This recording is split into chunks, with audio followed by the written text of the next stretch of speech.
Hey everyone, Ryan Heath here, and welcome to another episode of Saving Gen Alpha. Today's episode is going to be a deep dive because I want to teach, not just tell a story. Because what's happening right now in the Arizona courts is about something much bigger than one dispute in one city. It's about open government, conflicts of interest, and whether ordinary people can actually enforce Arizona's transparency and accountability laws when it matters most. And today, I'm going to walk you through something that can sound a bit technical, but really isn't. The question is, what happens when a trial court makes a controlling legal error and the case keeps moving forward as the error starts to infect a related case, while the appellate system, at least temporarily, refuses to hit the pause button? This isn't lawyer trivia. This is the system deciding in real time whether transparency laws have teeth or whether they're just words on paper. So here's what we're going to do today. First, I'm going to tell you the story of what happened in Hanna 1, what's alleged inside the Prescott City Council. Second, I'm going to teach about the open meeting law in plain English. Third, I'm going to explain the second lawsuit, Hanna 2, and why conflict of interest law matters, especially when public officials vote on spending money to protect themselves. And fourth, I'm going to explain what just happened procedurally and what we just filed, so you understand why we are now in the Arizona Supreme Court asking for review and asking the court to freeze both trial court cases pending that review.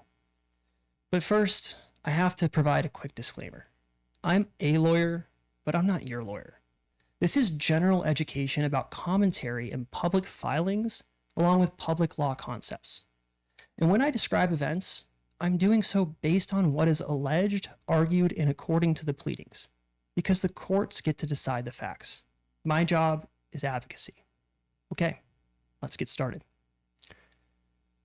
Let's start with the present, because what we just filed is the reason this episode has an emergency feel. We just filed two things in the Arizona Supreme Court. The first is a petition for review, asking the Arizona Supreme Court to review the Court of Appeals February 23rd order that declined special action jurisdiction in Hanna 1. And the second thing is an emergency application for an administrative stay and a motion to stay the proceedings in both Hanna 1 and Hanna 2 in the trial court pending the Supreme Court's decision on whether to grant review and what relief to order. And we filed an appendix as well, containing all of the key record materials. Now, if you're not a lawyer, you might be thinking, why are you spending so much time on procedure? Shouldn't we talk about the alleged corruption? And we're going to do that. But here's the truth. Public law cases often turn on procedure before they turn on merits. If you can't get a timely appellate review of a controlling legal error at the outset, the merits can become irrelevant because the error becomes the operating system of the litigation. And that's what we're trying to stop. So here's the key procedural reality we just put in front of the Arizona Supreme Court. First, the Superior Court issued what's called a Rule 12b-6 dismissal order on January 12th. Dismissing the open meeting law claims against the individual defendants on, quote, standing, unquote, interpretation, and dismissing the due process claim. I'm going to explain what all of this means today. We tried to create a normal appeal path by asking for a Rule 54b partial final judgment, but the defendants opposed that, and the Superior Court denied our Rule 54b request, meaning right now, there is no plain statutory appeal path for that dismissal. Meanwhile, the second lawsuit, Hanna 2, is being litigated today, and the Hanna 2 defendants are using the January 12th Hanna 1 standing dismissal as a predicate to try to dismiss Hanna 2 or to structurally distort the ruling before any appellate court reviews whether Hanna 1 dismissal was even correct. So the error is not sitting quietly. It's spreading. And the Superior Court explicitly stated on the record during the January 12th ruling or hearing that unless the Arizona Supreme Court issues a stay, it's going to keep moving along, including trial setting that could effectively moot the injunctive issues that are also before the Arizona Supreme Court. And that's why we filed a stay motion with the Supreme Court. And I'm going to explain all of this, so just sit tight. Now, let's start by talking about what happened in the Arizona Court of Appeals, because that's what triggered the petition for review. And let's start with February 23rd. So on that date, the Arizona Court of Appeals issued a short order. In essence, what it said is that it declined to exercise special action jurisdiction. And it cited two particular things as the basis for its decision. First is the rule that special action jurisdiction is discretionary. And second is ARS section 12-2101A5B, which is a statute that authorizes an appeal from orders granting or denying or refusing an injunction. So here's what that means in normal person language. The Court of Appeals order cited an injunction appealability statute, a law about when you can appeal an injunction order, as a reason for declining special action jurisdiction. But the decision that we challenged had nothing to do with whether or not to grant an injunction. It was a Rule 12b-6 motion to dismiss on statutory standing and due process grounds. So the statute the court cited doesn't even fit what is in front of them. And that matters for one big reason. In Arizona, appellate jurisdiction isn't just a vibe. It's not just whatever seems fair. It is strictly statutory. You can only appeal when a statute gives you the right to appeal. So if an appellate court says essentially, you have an adequate remedy by appeal, but the statute it cites doesn't actually provide an appeal vehicle for the type of order you are challenging, then that remedy doesn't exist. It's not real. It's like telling someone, you can exit the building through door 3, when door number 3 isn't even a door. It's a painted wall. Then the building keeps filling up with smoke while everyone debates the procedure. That's what we're telling the Arizona Supreme Court. The Arizona Court of Appeals injunction appeal, at least the rationale, is jurisdictionally inapt because the challenged order was a 12b-6 dismissal, not an injunction ruling. And there is no final judgment. Again, we're going to explain all of this today. So we're also telling the Supreme Court something very definitive with this filing. Even putting aside the statute citation from the Arizona Court of Appeals, special action doctrine exists precisely because sometimes you can't wait for a later appeal, not without losing the effective relief that you were entitled to under law. And that's especially true here, because the trial court denied a Rule 54B request from my client. And the second case right now is attacking the capacity of my client to sue based on the first lawsuit's dismissal. So the Supreme Court petition isn't just saying, please, pretty please, it's pointing to a structural misfire. So now that you understand where we are procedurally, we can talk about why these cases exist in the first place. Because the procedural fight is about protecting the ability to actually enforce the laws at issue.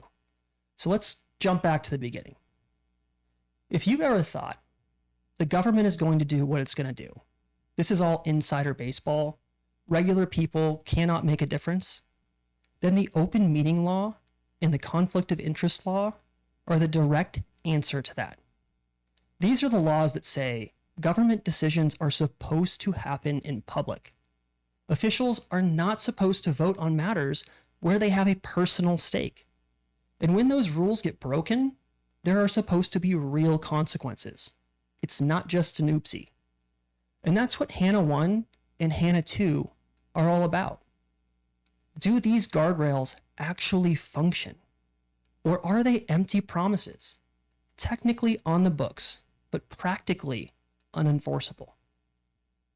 So let's talk about the first lawsuit, the human story about what led us to here. So before I can explain the legal issues, I need you to understand the background, the alleged conduct that caused my client to sue. This starts with a special Prescott City Council meeting that occurred on May 20th, 2025, where the City Council was filling a vacancy seat. So here's what you need to understand. A City Council seat is a public power. That person votes on ordinances, budgets, contracts, lawsuits, zoning, personnel decisions, everything. How that seat is filled matters because it's basically democracy in miniature. At the May 20th meeting, the council publicly indicated it would deliberate, and then Mayor Good called for an executive session, meaning a closed session because he claimed that there were legal components that needed to be discussed. Now, I want to pause here and teach you something. An executive session is not inherently illegal.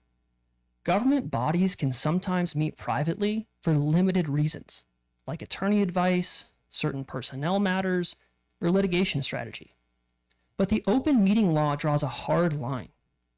Even if you can go into executive session, you generally cannot make the real decision in secret and then come out and perform a fake vote as theater. The public is entitled to see the deliberation, not just the final hand raise. Now, according to the allegations, during that executive session, a non-council member named Phil Davis told former state senator Linda Gray, who was in the audience, that two council members were Republican precinct committeemen in Committee 1 and had already had oaths to vote only for registered Republicans. To be clear, my client, of the three final candidates for the vacancy appointment, was the only Republican available. So according to Ms. Gray, Davis said that one applicant, Rex Mason, who was an unaffiliated applicant, was an independent. He said that Patrick Grady was a Democrat, and Davis had asked Mason the day before to change his party registration to Republican, but he declined. Then the council, about after an hour, returned to the public session, and the mayor announced on the record that he and Councilwoman Furworth were required to recuse themselves because they were elected members of the Republican Party and had oaths not to vote for non-Republicans. What he claimed is that they had a, quote, conflict of interest. And this was all despite the fact that this was a nonpartisan office. So the vote happened. A motion was made to appoint Patrick Grady, who was a Democrat, and it passed with 3, quote, A's and 1 abstention. And here's where people who don't live in the world of parliamentary procedure deserve a plain English explanation. In ordinary life, abstain means I didn't vote. But in this scenario, the abstention was treated functionally as a yes vote.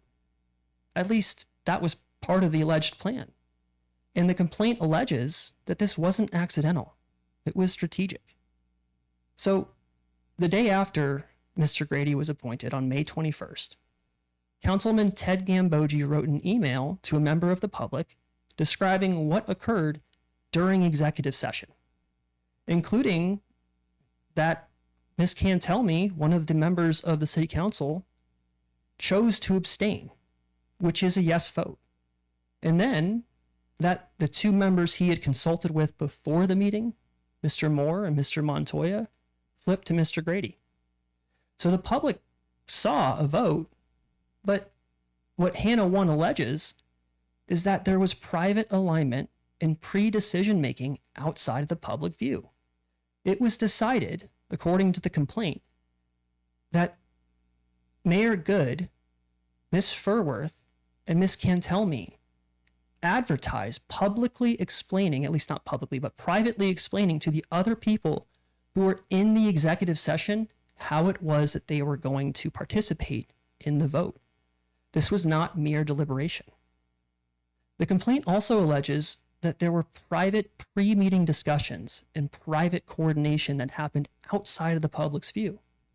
And later, a public records request that was submitted by Ms. Gray in June gave us the documents that we needed to file this lawsuit, including the Gambogi email, which explained that during executive session, 3 decisions were made and discussed among those who were participating. That's why Hanna 1 exists.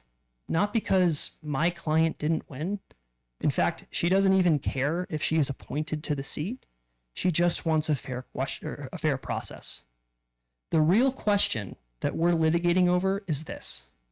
Was the seat filled through a lawful, transparent process that the public can trust?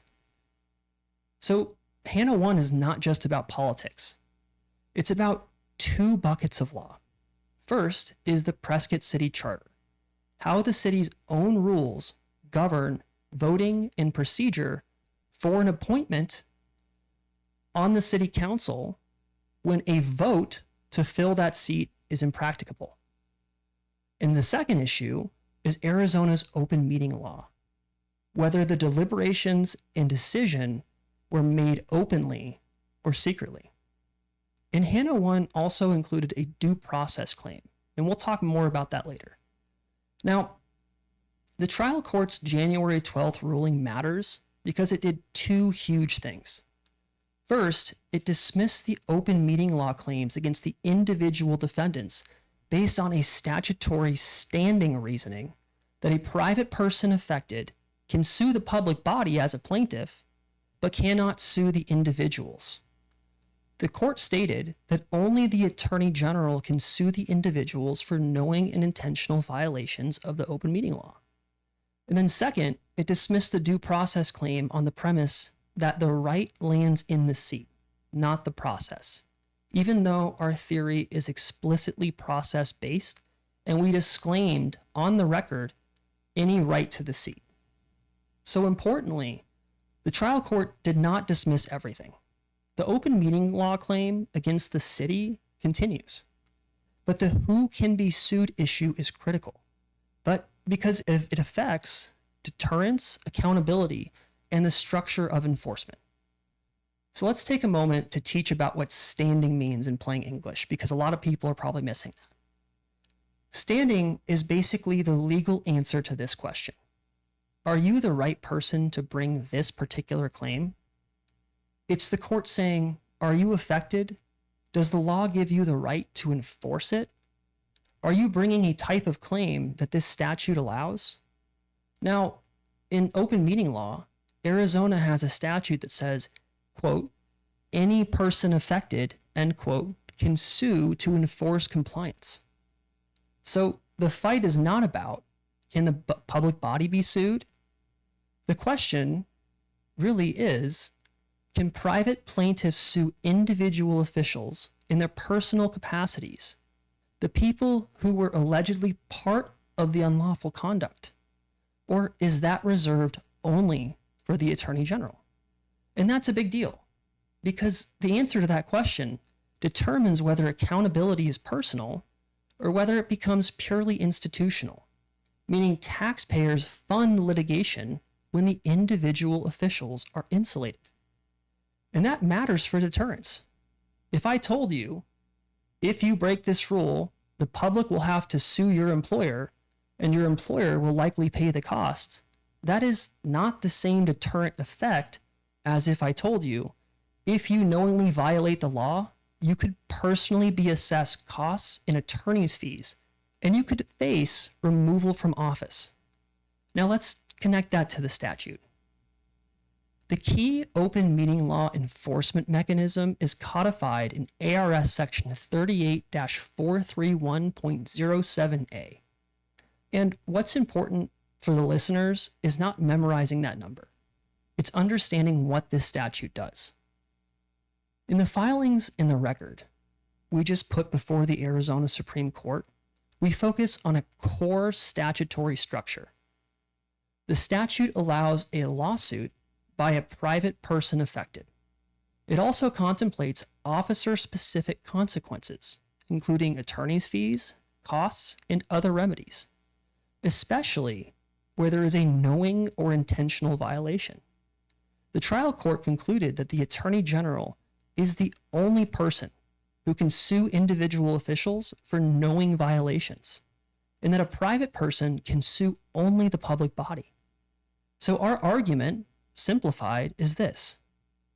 If the statute repeatedly talks about the court assessing costs and fees against the public officer and awarding those fees to the, quote, plaintiff, it presupposes that private plaintiffs can bring enforcement actions where officers are proper defendants.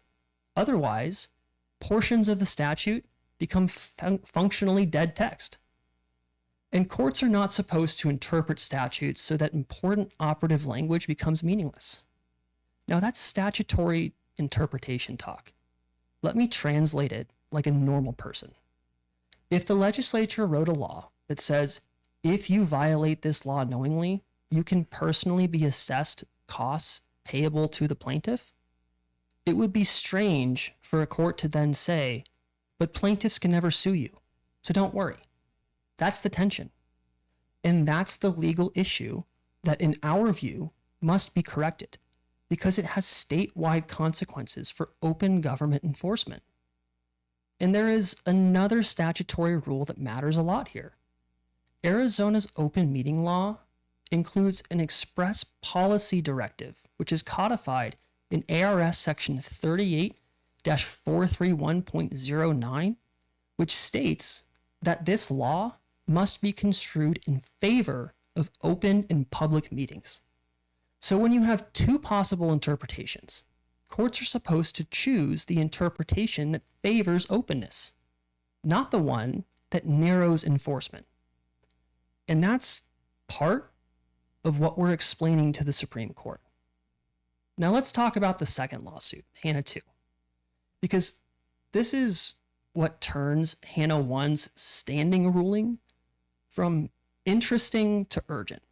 So Hanna 2, to be clear, is a separate case. This is not a redundant lawsuit. It has to do with a completely different cause of action and completely different facts. This lawsuit challenges later votes that occurred on October 20th and October 28th, 2025, where the City Council authorized the defense and indemnity for the officials who were sued in the first lawsuit, Hanna 1, and retention and spending on outside counsel connected to that defense. So in plain English, when officials get sued for alleged misconduct, they often want the city, and in turn the taxpayers, to fund their defense and financially protect them. So Hanna 2 alleges that the council took votes authorizing that spending in a way that violated Arizona's conflict of interest laws, and it seeks declarations that those authorizations are void under the relevant conflict statutes. Now, why is that a conflict of interest issue, you might be asking? Because conflict of interest law isn't just about giving people bags of cash in back rooms. A lot of conflicts are about subtler forms of self-interest. For example, voting on your own financial benefits, voting on your own legal protection, or voting on whether public money will be used to shield you from personal consequences. So Hanna 2 asks a very simple question. Can public officials who have been sued for violating a law that includes personal accountability vote to spend public money to protect themselves when their own financial interests are implicated? In other words, if I sue a public official under a statute that says they have to pay my attorney's fees, can they force the city and the taxpayers to pick up the bill? That is a statewide ethics question. And here is the emergency connection. In the Hanna 2 motion practice, the defendants are trying to have that case dismissed by utilizing the Hanna 1 dismissal as a predicate to argue that Hanna 2 should have never been filed. They're arguing this right now before any appeal is possible. So Hanna 1 is shaping Hanna 2 in real time. That is what special action practice is designed to address. Now, I want to teach you something that everyone understands intuitively, even if they don't have a law degree. Legal errors can metastasize, and here's what that means. A trial court says something wrong in case A. Then the parties in case B start citing that ruling like it's gospel, using it as a gatekeeper to win motions, obtain fee awards, or force settlements before any appellate court has the chance to correct the error. And by the time the normal appeal process actually arrives, the damage is already done. The related case is gone, the positions of the parties become entrenched, the money's been spent, and the rights are practically lost. So special action review exists as a safety valve. It's the appellate court's ability to say, we're going to fix this now because waiting until later will make effective relief impossible. And that's what we asked for. And that's why after the Court of Appeals declined jurisdiction, we filed in the Arizona Supreme Court. So let's slow down and teach the difference between an appeal and a special action. Because an appeal is usually after a case ends. Most appeals happen after what is called a final judgment gets entered by the trial court. That's the court system's usual preference because it reduces what are called piecemeal appeals. But that also means that if you have a controlling legal error in the middle of a case, you might have to live with it for a long time. So a special action is an emergency valve. A special action is for situations where waiting for a normal appeal is not adequate. The key special action concept is this. Do you have an equally plain, speedy, and adequate remedy by appeal? If you do, courts tend to not take special actions. But if you don't, special action jurisdiction is often appropriate. That phrase, plain, speedy, and adequate, is not just poetic. It's practical. Plain means the appeal path actually exists under a statute. Speedy means it can happen in time where it can still matter. And adequate means it can actually fix the problem. So if an appeal is theoretical or remote, but not real in practice, then special action review is the appropriate mechanism to fix the problem. In our petition for review, we explain that the Court of Appeals decision rested on a premise that doesn't match the posture because it cited an injunction appeal statute for a 12b6 dismissal order. And because Rule 54b finality, our request to actually have the right to appeal, was denied. So this is a lot. Let's talk about what Rule 12b6 means because people have heard that a few times today. A Rule 12b6 motion, very simply, is a motion to dismiss for failure to state a claim. It's basically the defendant saying, even if everything the plaintiff alleges is true, the law does not allow the plaintiff to recover. They can't get relief.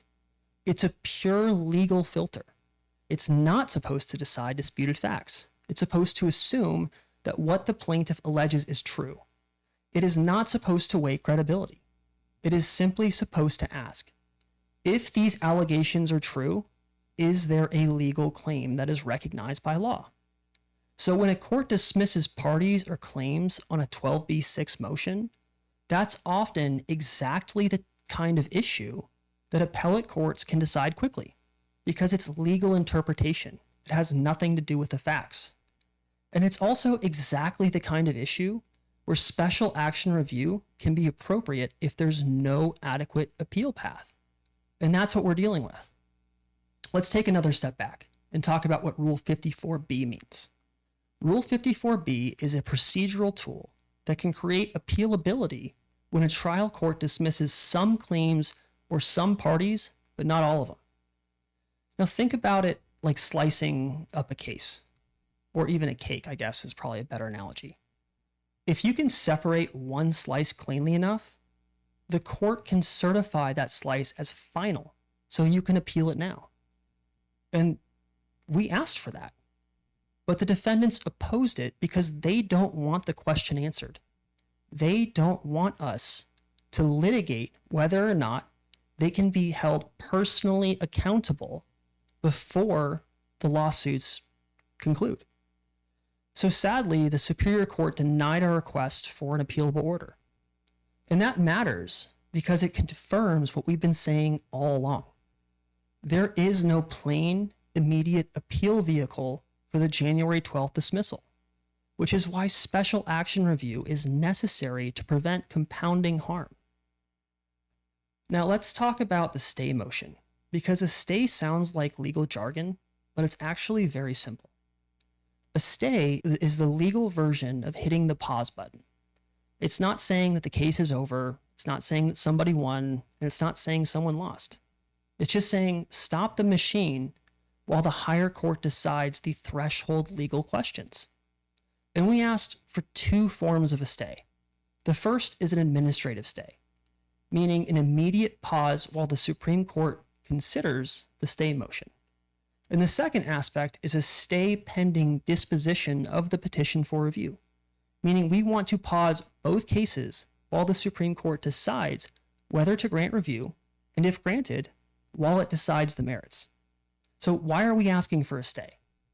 Because the trial court said on the record on January 12th that unless the Supreme Court issues a stay, we're going to keep moving along, including trial setting that could effectively moot the pending injunctive issues and the personal accountability that the law expressly allows my client to invoke and collect from the individual defendants. So because Hanna 2 is being litigated right now in a way that relies on the January 12th Hanna 1 ruling as a predicate, a stay is necessary. Without it, the Supreme Court could later say, yes, the legal issues matter, but the practical world may already have moved past the point where meaningful relief is possible. And that's why stays exist. And that's why emergency stays exist. Now let me teach what a petition for review is. A petition for review is how you ask the Arizona Supreme Court to step in and review what the Court of Appeals has done.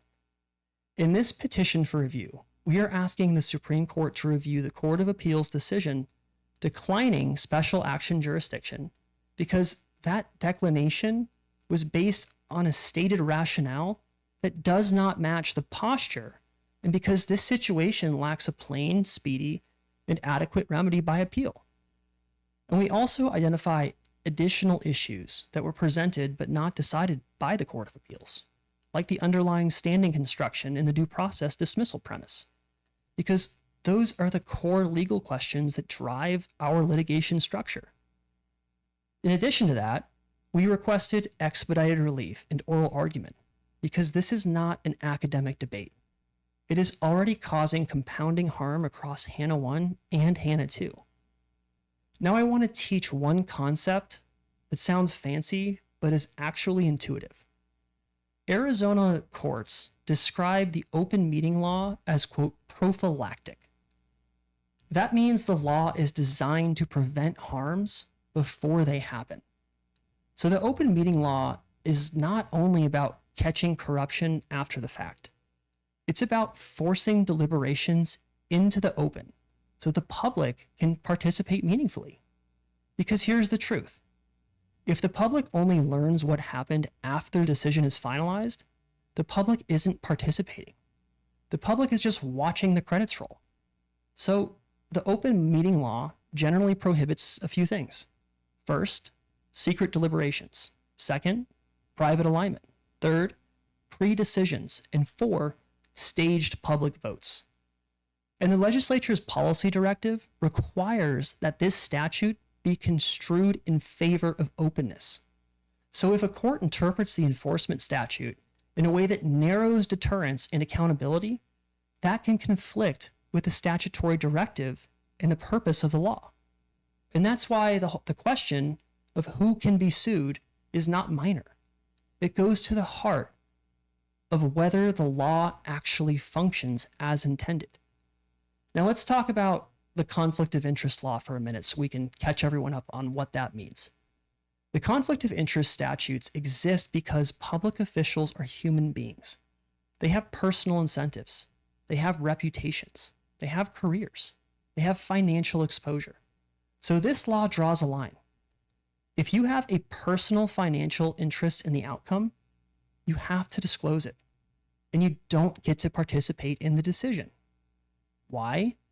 Because we don't want public power to become a personal shield. Now, Hanna 2 is about whether officials who voted in ways that authorized public spending to defend themselves in connection with the first lawsuit is permissible. This is not about abstract ethics questions.